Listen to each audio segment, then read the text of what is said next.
We're not here to fix the blame. We're here to fix the problem.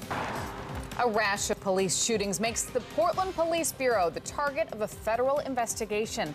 Thanks for staying with us tonight. I'm Deborah Knapp. And I'm Brian Wood, in for Steve Dunn. The U.S. Attorney will look at whether there is a pattern of Portland police using excessive force when dealing with mentally ill people. On your side, investigator Dan Tilkin was there for the announcement. And Dan, Portland's certainly not the first city to face the scrutiny of the Department of Justice. Cincinnati, Los Angeles, New Orleans have all come under similar scrutiny, leading to changes in the way police do business. Well, Portland's term comes at the same time the Justice Department is choosing not to prosecute Portland cops for one of the most high-profile recent shootings.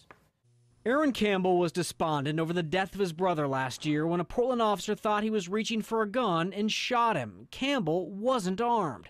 A federal probe decided the officers did not act criminally. But Campbell's mother was there today when the civil probe was announced into all the recent police shootings. To determine if there is a pattern or practice of use of force that violates the Constitution or federal civil rights laws. Hopefully we see a change.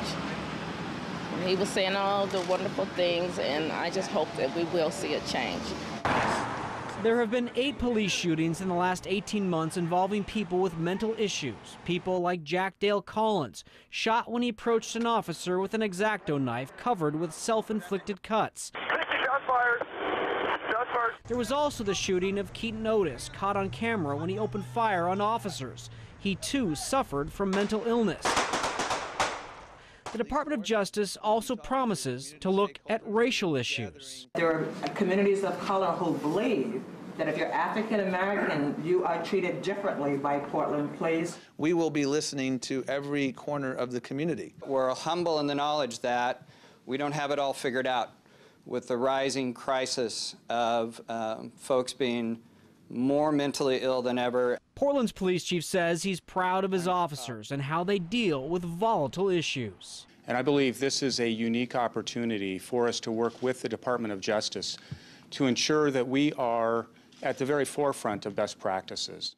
We tried to pin down the Department of Justice on specifics about what they'll do and what they may recommend.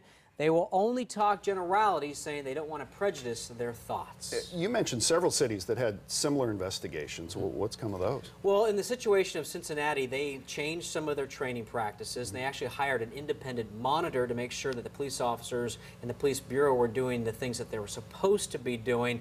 And it's complicated. We've put that on our website. If people go to KATU.com, they can read a lot more about that. All right. Dan, thanks very much.